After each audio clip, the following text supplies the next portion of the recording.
Margaretologists. Margaretologists? Hey, Princess Margaret. The Crown has given us a whole new appreciation for you as a member of the royal family. We love your independent streak, but we also realize that the show isn't quite telling the whole truth about you. In fact, some events have been completely inaccurate. What are you most looking forward to in America?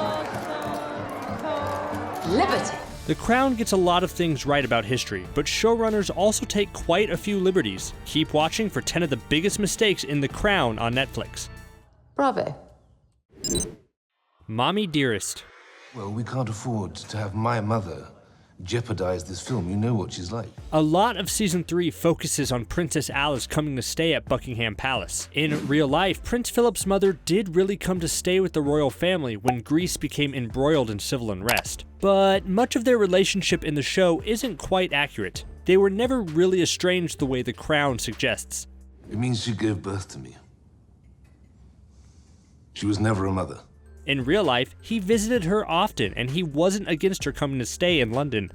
The Profumo Scandal. The Crown doesn't always portray Prince Philip in the most positive light. Get out the bloody way, you moron! Tell him. In the 1960s, the Profumo affair was a huge scandal in Britain. A lot of officials were found involved in very inappropriate parties where women were hired to entertain men. Did you have relations with this man? No comment. In Season 2, The Crown suggests that Prince Philip was involved in this, but there's no actual record that Philip attended any of these parties. There's no crying in royalty. A display of emotion would not just be considered appropriate. It's expected. In the episode Aberfan, a mining accident devastates a British town. The Queen reveals that she has trouble crying in public, as well as feeling strong emotions in general. I dabbed a bone-dry eye, and by some miracle, no one noticed. But that's not true at all. The Queen has shed real tears in public several times, and unlike the show, the tears she cried in Aberfan were very real. Dear Uncle Edward. Edward abdicated the British throne because he wanted to marry a divorced American woman. In The Crown, he is shown to have a very close relationship with Prince Charles, his great-nephew. They did exchange letters late in Edward's life. I wanted to thank you for writing such lovely letters to David in his final days.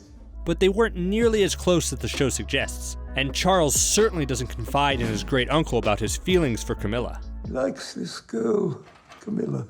They barely know one another. Camilla controversy. Camilla has been the subject of public scrutiny for years, but the show got some of their facts wrong. Charles didn't get to know Camilla until after his great-uncle passed away, so he couldn't have talked about her in his letters. And while the royal family didn't approve of Camilla, they didn't conspire to take Charles away from her. She gave me a warning. About what? My family. In the show, their interference is a major plot point, but it was cooked up for dramatic effect. And why have we allowed them to do this? Lost in space. Much of Season 3 is about Prince Philip's midlife crisis. He did experience what could have been one during this time, but few details about this crisis are known. You don't raise your game by talking or thinking. You raise your game through action. The show fills in the blanks with the moon landing. This makes Philip question his faith and feel lost in the universe, but he never had that reaction. He never even met any of the astronauts in private. In reality, they were just three little men. The Queen's visit. Before Edward passes away, Queen Elizabeth goes to visit him, but the show got a lot of that visit wrong. Edward had brought a lot of embarrassment to the royal family before his abdication. In The Crown, Elizabeth decides to spontaneously go visit him in exile before he passes. We've had a message concerning His Royal Highness the Duke of Windsor. I think we're close to the end. But in reality, it was all planned. Edward also didn't give her any letters from Charles to read like the show suggests. John Armstrong. The journalist John Armstrong is a major character in Season 3. Who's that? Who? The nun?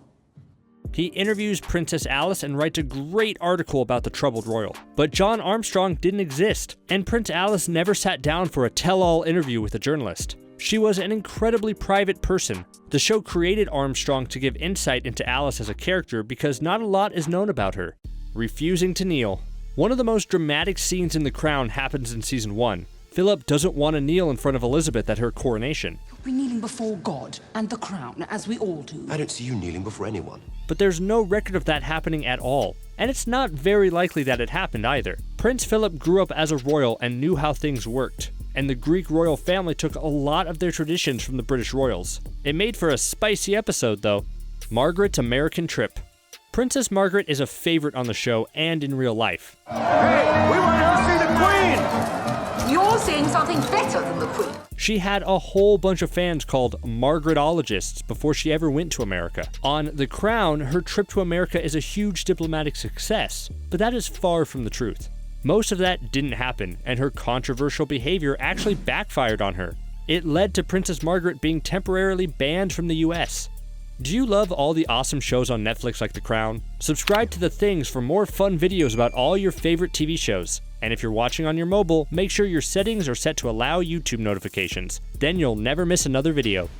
That's it for the 10 biggest mistakes on The Crown. What was your favorite episode of Season 3? Let us know in the comments.